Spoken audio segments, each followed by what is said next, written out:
I just remember saying, God, if I ever go through something difficult in my life that takes away the essence of who I am, but somehow preserves it at the same time, let me be that person. Let me have that kind of grace and generosity and good spirit about life. Please, God, let me be that way. Jeanne Sparrow is a familiar face and voice to so many, especially here in Chicago. She's a 7-time Emmy winner who's built a career inspiring others, whether on TV, radio, or now as an author. Jeanne's story is all about transformation and courage. She started in radio as a teenager, took risks, embraced pivots, and built a career that's all about helping others find their voices. Her book, Fearless Authenticity, teaches us that our greatest success comes when we are true to ourselves. So if you've ever wondered how to turn your challenges into opportunities or how to find confidence in your next chapter, you're in for something special. And hey, if you like hearing inspiring stories like Jeanne's, don't forget to hit that subscribe button.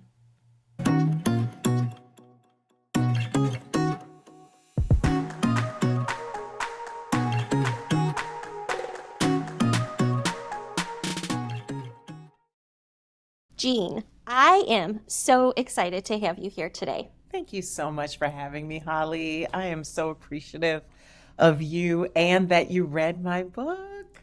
I did right here, and I made a lot of notes. So we have a lot of things to talk about today. We are going to cover it. I am so impressed and honored. That means absolutely everything. Oh, well, trust me, it was worth every minute of the read. Good. So Oh, good. I'm glad you liked it. There is this weird moment I think every author has when somebody says they've read the book and pauses, and you wonder, was it helpful? Did it land the way I wanted it to?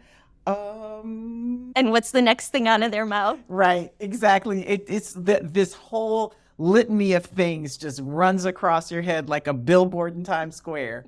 You know, I know you've built this incredible career in the media between TV and radio and now the book. You've touched millions of people, but I'm sure it wasn't always easy to be this visible and seen. You know, how has that shaped your career? And was there a moment early on when you thought, I really have a voice that needs to be heard? Oh, okay. So there are two parts to that.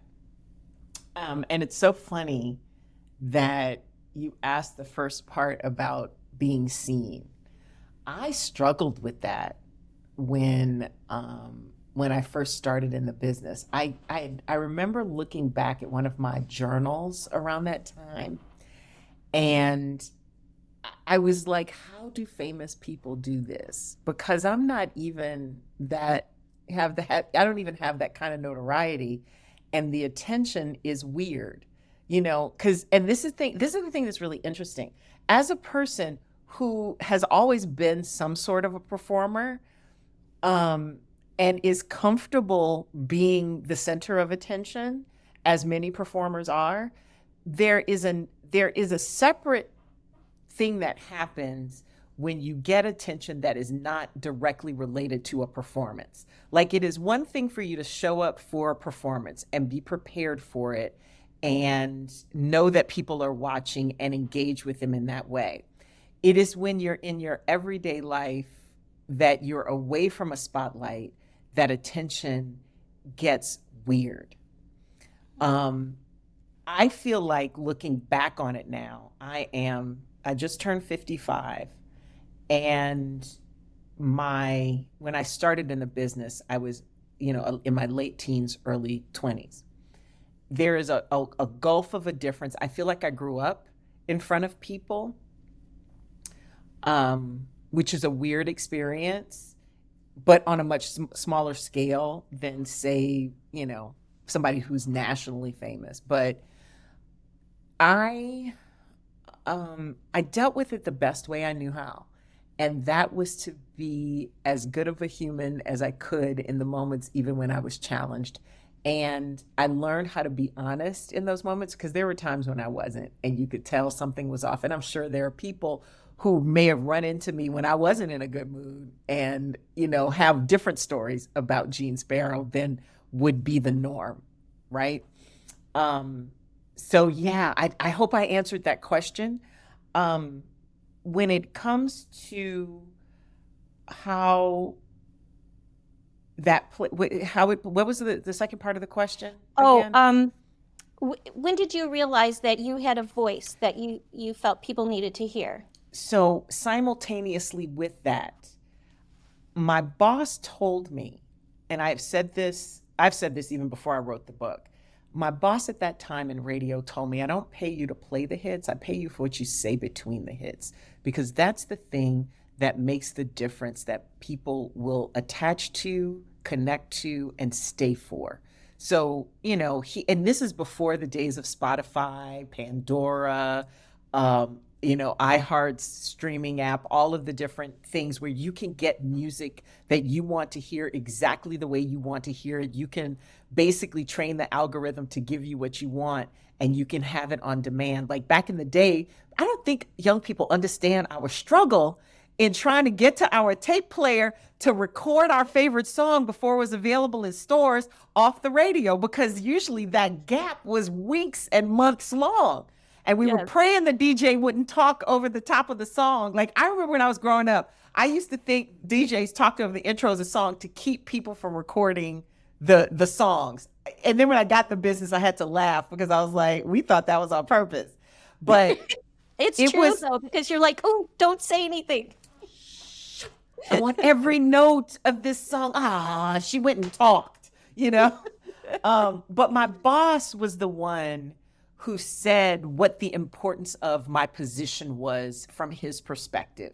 And he was like, they can get this music anywhere, but the reason why they stay to hear what's next is because of you and what you have to say. And so that was kind of the first inkling I had on a professional level that my voice counted. I mean, clearly there were moments before that when I was a teenager and spoke up for the first time and realized, oh, people are listening and paying attention.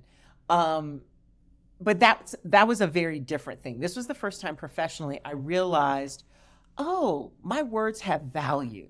They add value not only to me and not only to my listeners, but to our advertisers and to, the company at large. And I was like, oh, that's why we get paid for things. So that's where this whole fearless authenticity conversation really started, even though it was many decades prior to that.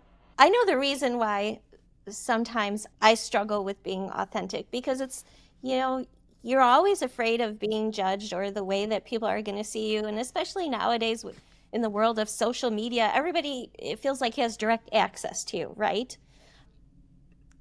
But why do you think people struggle so much with being authentic?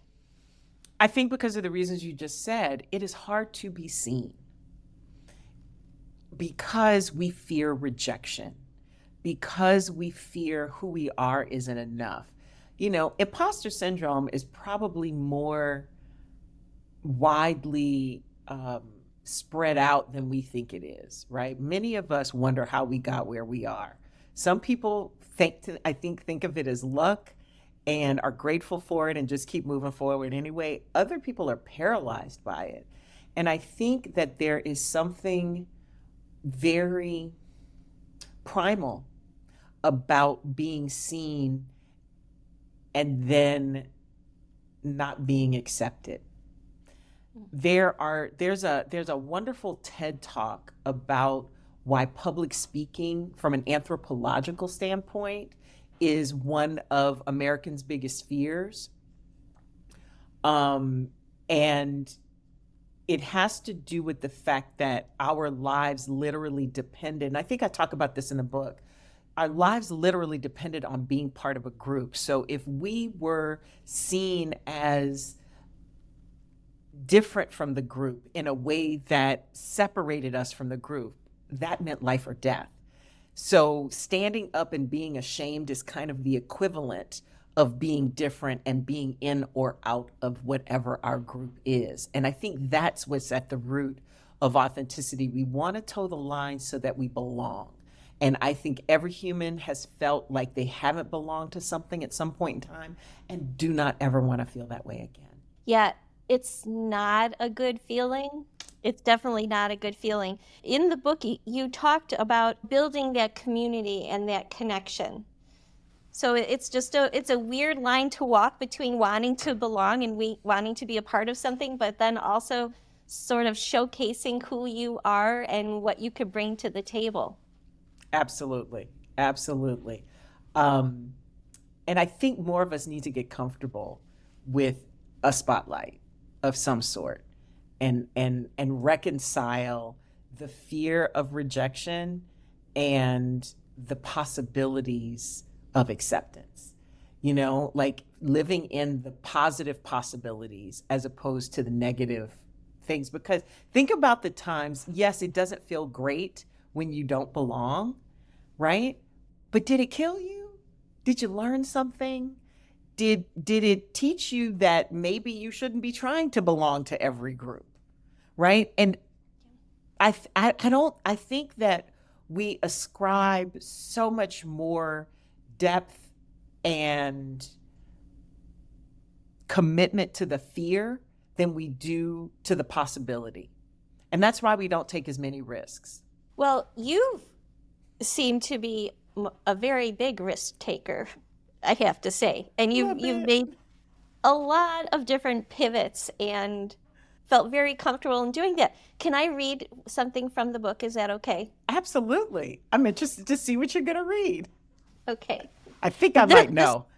Really made an impact on me. Okay, so you say part of bringing your whole self to a situation is also knowing when it's time to go.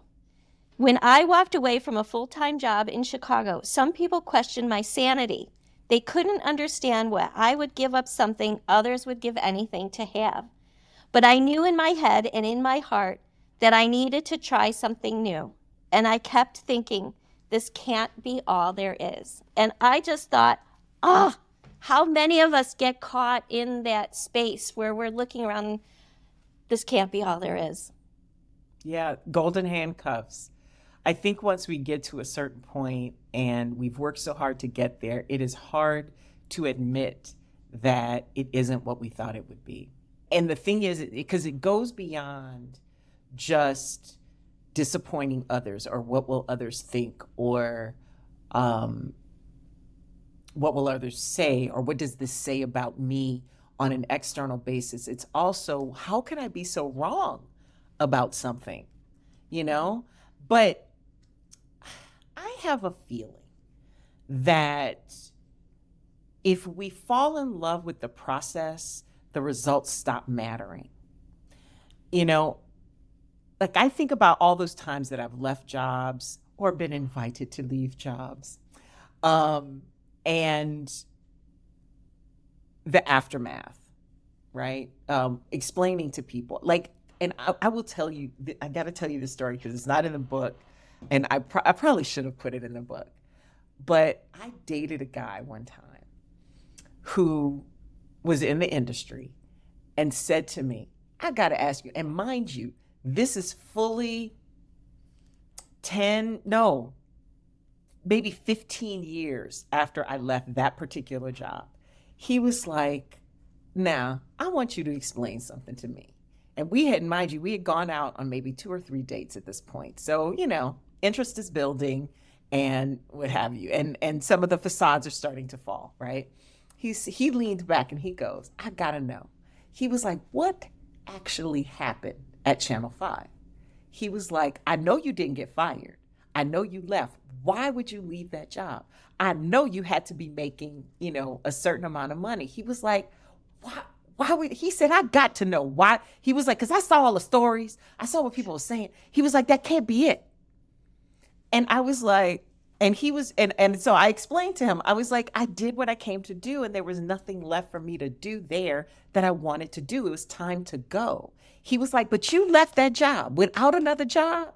I said, well, I already had my side gigs. I wasn't going to hurt for money. He was like, that's my point. He was like, why didn't you just wait? Because you were going to get something else. I said, no, I had to leave to make space for the next thing to come. And he was just like, man, if we was together, I don't know if you would have left that job. I said, you don't know me very well, sir, because you don't know where I was at that time. And I don't think I included this in the book, but some of the timing had to do with Katrina, Hurricane Katrina. I saw my family go through that. A lot of my family was living in the house I grew up in for, 6 months, maybe, waiting to be able to go back to New Orleans. And I remember one of my cousins, my oldest cousin, who still works for a bank, and she was commuting to Baton Rouge every day, which is like an hour and a half from my hometown, because the offices were closed in New Orleans. She had to go. And she said, you know what, Jeanne, one day you wake up and you have put your whole life into your home, into your family, into everything, and it can be gone the next day. And she was like, and Jeanne, I'm afraid that it will never be the same. She said, there are things that I lost in that house that I will never get back. Mm-hmm. And you realize what's important. And that happened just as my contract was ending. And I said to myself, you know what? If I'm not doing everything I want to do now, what happens if all this goes away? What happens? How will I feel? What will I say? And God forbid I meet my maker in that moment, right? Before I'm technically ready for it. What will I be saying about what I got so much I wanted to do. And I'm gonna let this paycheck stand in between me and that? I can earn money, but is this experience worth me staying here for? And it wasn't. And that doesn't make it good or bad, because it was a wonderful job. Like, I recently went back to talk about my book. Some of my old coworkers were still there. I got to say hello to them. My desk was still where it was. They were doing renovations, but somehow my desk, my little cubicle, was exactly where it was. And I walked in and I was like, oh my goodness. And it was piled up with furniture because they're renovating. Okay. And I was like, y'all just use my desk as storage now. And then one of my friends walked out of another section and goes, we were waiting for you to come back. Oh. And it was just a funny moment, because I have good memories there. Like, me wanting to leave there has nothing to do with what happened there. Right? So that's what I mean when I say fall in love with the process, because the job itself was great. Moving on is fine. I think we have so many problems with things ending because of the finality of the final end, perhaps. I don't know what it is, but when you can let go of the attachment to whatever it is that goes with it, even if it's the identity, like I've seen some people struggle because their identity is so tied to their job. But shouldn't it be that your identity is tied to the actual work that you do, that you could do anywhere, not just at that job? Yeah, I think sometimes we get so attached to that job because it is our identity, and the unknown is scary. And jumping into a new role, a new world, especially in your career, can be really, really frightening. But daunting. Also, I think staying in the position where you're not really happy is even worse. It's punishment. It's punishment because you have to do that every day. The percentage of our lives that we spend at work, especially as Americans, we don't have the same sort of time off culturally that other places do. And I don't know that would necessarily work here either. Do you know what I mean? It's just, I don't know that we're set up for that. I love a good siesta, but would that actually work in the US? I didn't know. But if your work, if your job is that big a part of your life and you hate it every day when you go to it, my goodness, what kind of life, will you have that you're only enjoying 30% of it? And, that comes back to what you've written about in this book, being your authentic self. And finding what that thing is that makes you come alive. And I will also say this, it does not necessarily have to be the work that you come alive about, but it is about where you shift your focus so that the work becomes tolerable because it's funding something else. I know people who have the richest lives outside of their work, their volunteer work, their choir, their hobbies, those things that their work allows them to do.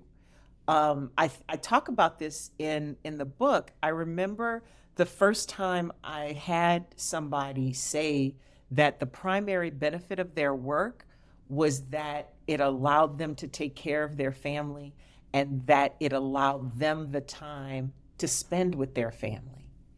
And the thing was, this man did not care about the work he did other than doing his job to the best of his ability. But the whole reason for him doing what he did was not to achieve anything at work, but so that he had the flexibility to go to his kids' games, whether it was soccer or whatever, that he could participate in their lives and that he could make their lives easier by paying for that. That was the only reason that he saw value in his work. He didn't care about anything else. He was like, yeah, it may have other benefits, but this is the benefit I care about. And I'm like, you know what? Sounds good to me. Right? That's what matters. What about when women, I'm just speaking specifically to women because that's typically my audience, you get stuck in this place and it's not fun and it's not necessarily about your job, but maybe you put things aside because of your job. You had dreams and you had things that you wanted to do and create or travel, whatever. Have you known women like that? And have you ever offered any practical steps? Yes, all of us are that woman at some point in time, because especially we as women, we are identified by our roles, especially the role of mother. And I think, and I talk a lot about how it is very easy for us to conflate our identity with the roles we play. You can absolutely love being a mother and be great at it, but mother is not all you were. And you certainly weren't a mother when you were born. There are other things that you are. But take my own mother. I remember the moment, and I share this in the book, when I realized my mother was a whole woman, a whole human being outside of being my mother. It blew my mind. When I tell you, that was an eye-opener. I was like, oh my goodness. Oh my goodness. My mama had a whole life. And then I started speculating, what kind of life did my mama have before she met my daddy? What kind of life did my mama have before she had me? What kind of life did my mama have that we know nothing about, that her sisters are the only ones that know about? Because I think about my relationship with my cousins. I have several cousins who are like sisters to me. And I know the things we think about and talk about that the children have no idea about before they came. Like one of my cousins' children and they all call me T. Jeanne, so they're my nieces and nephews. And so I remember one of my nieces came up to me and was like, T. Jeanne, she was like, my mama did this. Da, da, da, da, da, da. What's that about? You don't need to know. You don't need to know. That is for me. And I was like, if your mama decides to tell you. I was like, but T. Jeanne ain't going to be the one to break the seal, okay? The thing that I have said to women, because there are times when we're in mixed groups where this conversation isn't always comfortable to have, but I do think it happens to all genders, by the way. It is when we accept these roles as our entirety that we get lost. Because then the push me, pull me becomes, I love my children. I love being a wife, or I love doing this thing. But what's for me? What's that little thing that's for me? So that's when I always take everybody back to that uncovering authenticity, because sometimes you forgot who you are. So remind yourself. That's really what that exercise does when we talk about what work do you do, or what do you do every day? What unique way do you do the things you do? Who gets benefits from these things? And why do you care about those benefits? I would say take out all these other roles that you do. Take out mother, take out wife, take out partner, or whatever, however you define yourself in your relationship. Take all of that out, and what's left? Who was she? Maybe it's going back in time, right? I've never had to do that with anybody. Usually, most of the things are looking forward. Like, what do you want to do next? Like when your kids are out of the house and you have all this free time, because we all know there's no such thing. But let's There's say, an endless supply of free time. let's say that this free time was suddenly materializes. What would you do with that time? What do you want to do with that time? What would move your heart? What's the thing you don't have time for now that you would want to do? And then answer the questions that way. And then you start to see your value. You start to see your desires, your wishes, and you start to remember that girl who had dreams before she got at least some of those dreams. I think sometimes when our dreams come true, we think more of our dreams can't come true. But I don't know about y'all, but I had a gang of dreams when I was a kid. Gang of them. And, you know, some I've forgotten. Some of them were fanciful. Like I really wanted a unicorn. I really wanted a unicorn. I wanted to be a fairy princess. So. See? But there is something else embedded in that dream too. Like you might be able to let that one go, but what is it that was about that dream that you wanted to get, that you might want to get back to? And then you start to find the seeds of who you are and what these things mean to you. And then you don't feel so lost anymore, even if you can't act on it in that moment. You mentioned something before too, and I think that plays a role in it, is making that space for these things to happen in your life. Nature abhors a vacuum.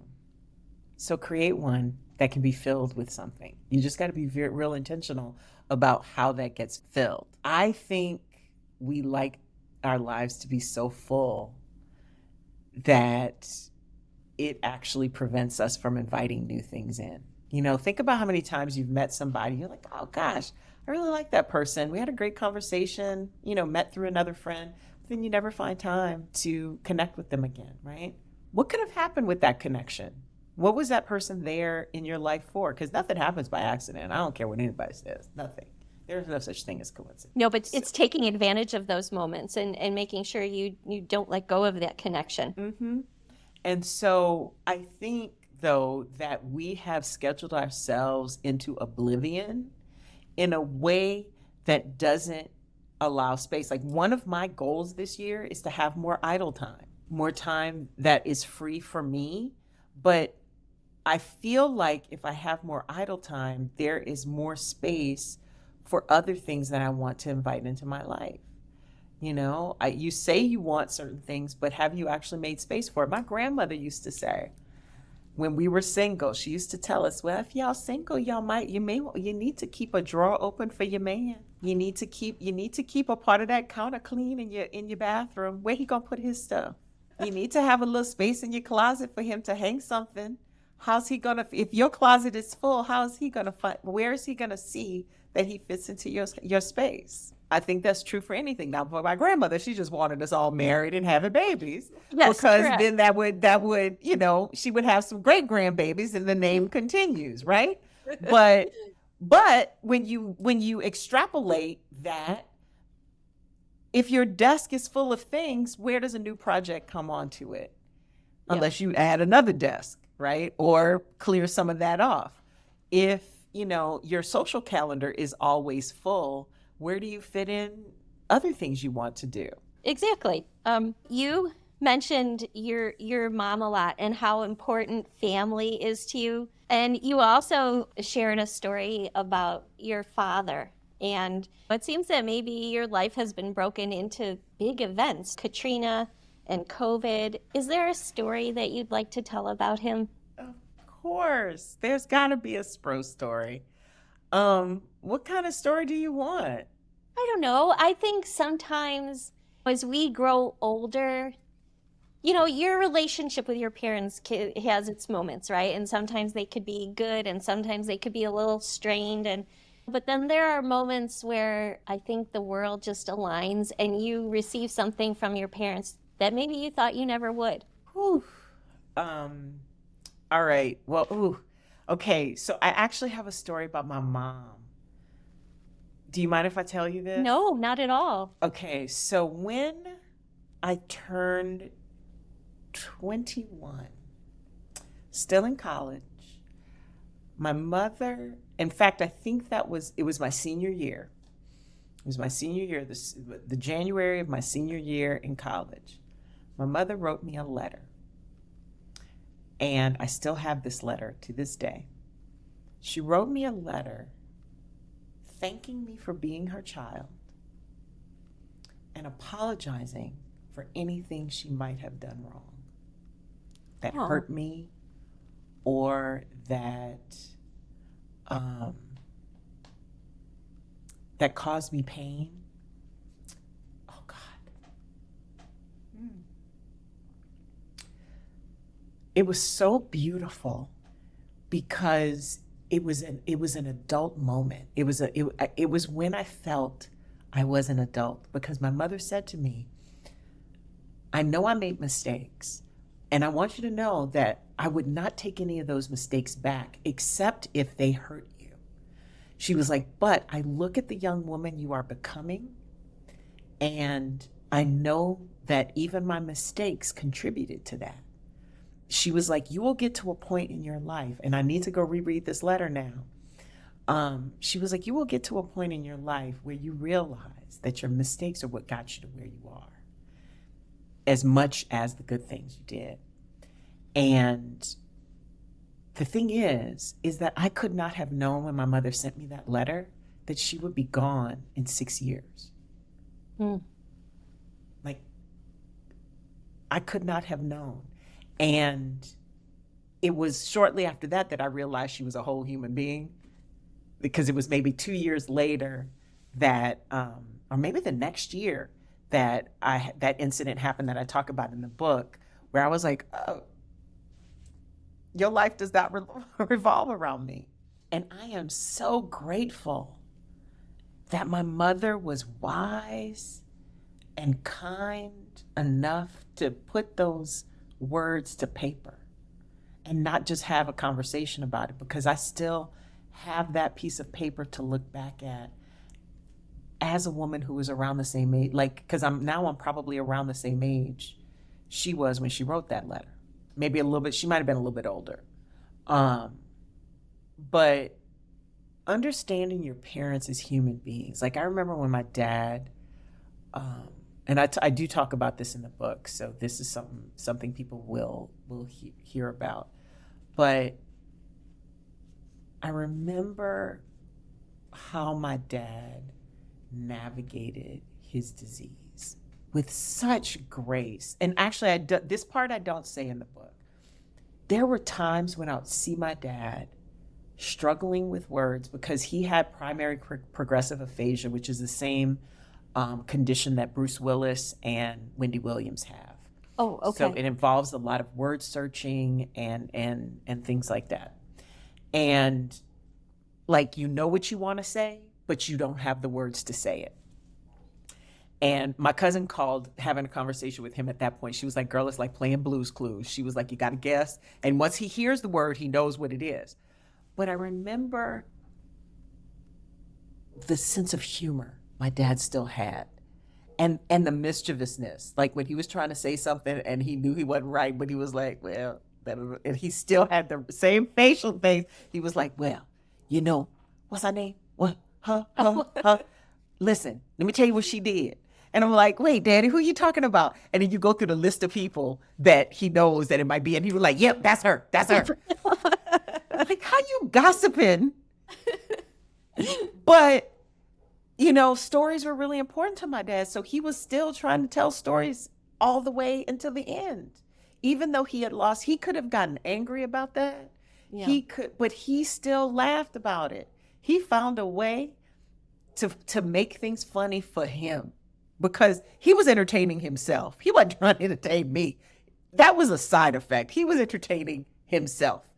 And the fact that he did that constantly, like sometimes, and like you sitting someplace in church, we in mass trying to, you know, wait for the communion and stuff. Somebody come in looking crazy. Here's my daddy.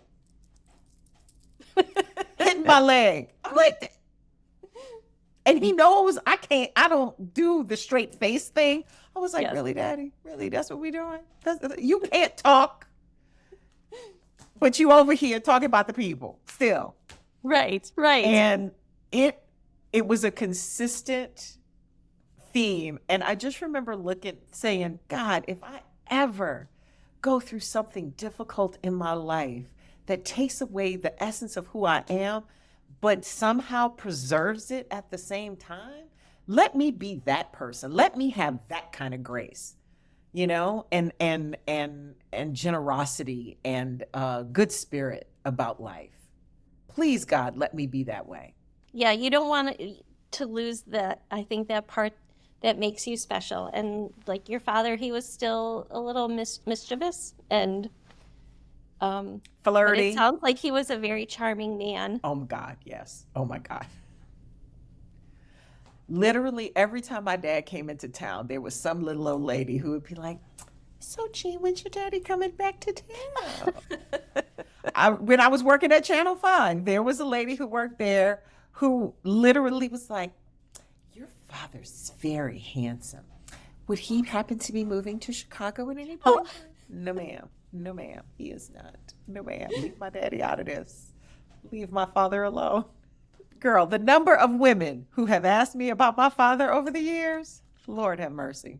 My mama was one of God's strongest soldiers, okay? Okay, yeah, I'm sure. Had to be. Had to be. Oh, so it sounds like they had very different personalities. Very different. My mother was very much an introvert. My father, very much an extrovert. And the thing that's interesting, and I tell people now, like my idea of what family is very different, I think, because of my parents. Like I had separate relationships with each of my parents. Like my mother and I did things together. My father and I did things together that we didn't do with our mother and my mother, and that we all did together. And they did stuff together that had nothing to do with me. So it's like we all had one-on-one time and we all had group time.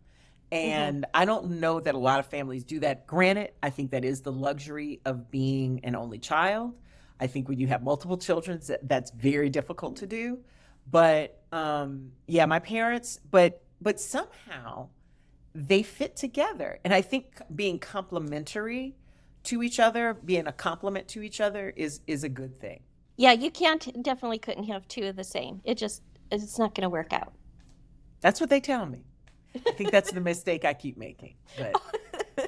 Well, I think we've touched on just this on it briefly, but I think it's had a big impact on us as a society as a whole.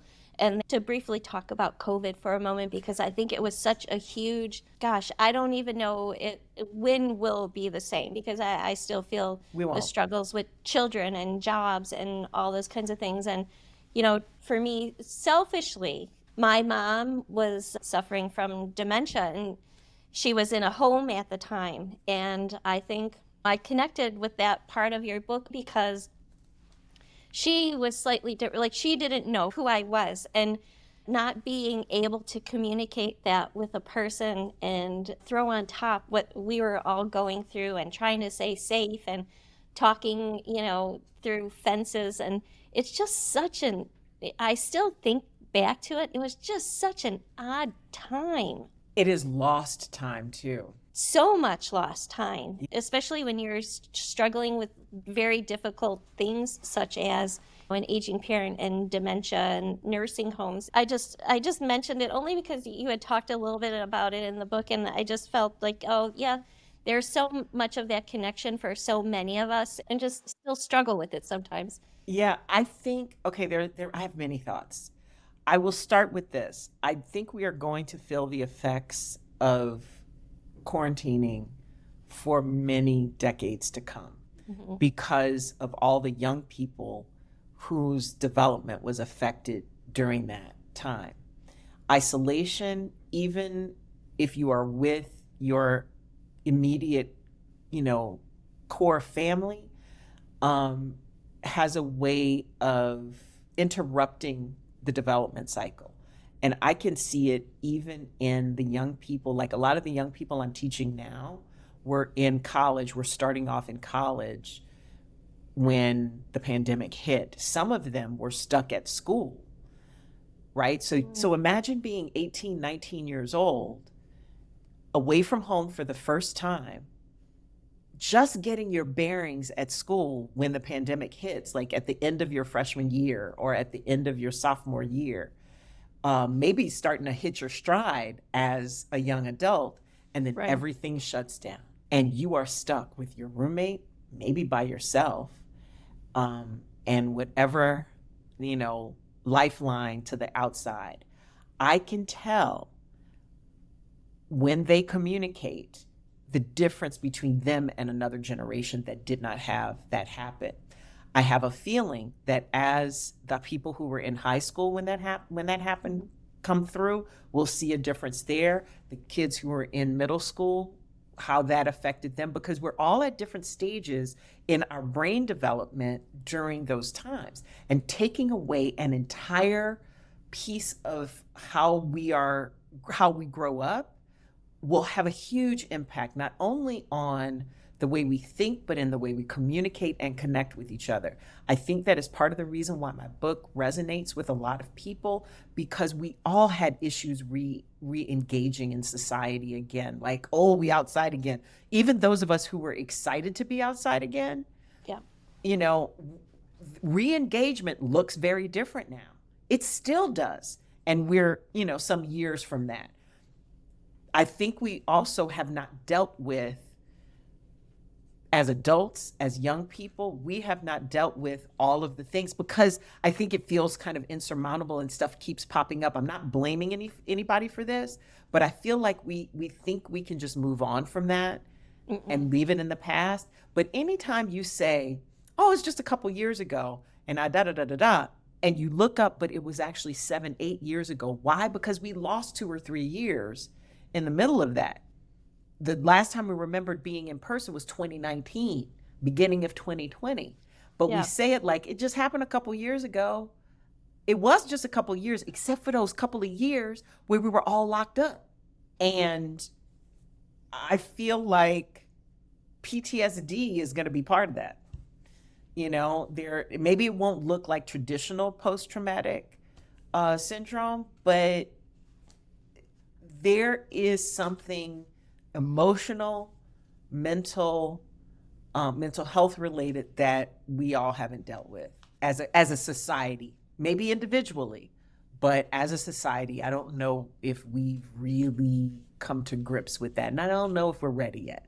I think it's going to be a long time before we all kind of heal through the things that had gone on during that time. And I pray we do. I think we will. I just think we should be prepared for whatever it looks like, because we look different as a result of it. And I think one of the things we're dealing with now is the rush back to office, not the rush, I shouldn't even call it a rush, but the push to be back in office together. People have become so accustomed to not being at work that I don't know that some of these companies, I think there could be another great resignation, or at least a mini one, when, companies really start pushing for people to be back in the office all the time. There are going to be people who are like, I'll just find some place where I don't have to do that because I don't want to. And they're going to opt out. People are opting out in ways that they never did before. But I think we need that connection. People do need people. You need to make those connections. Agreed. I don't know that they always have to happen at work, but and I do think that there will be. I don't know that there's any going back. There are some people who are just more comfortable that way, and what have you, and they'll have to seek out their people otherwise. Time will tell. I just have to say thank you for spending this time with me today and sharing your stories. Before we go, tell us where we can find Jeanne Sparrow, and are you out there, hitting the pavement with the book, or what's going on? So I do plan at some point in time to have some in-person book events, to kind of have conversations like this, because I feel like in groups of people, it would be really interesting. I haven't figured out what the best way is to do that. But my audiobook is coming out in March. And so I am hoping to start doing, maybe going to libraries and bookstores to talk about the book.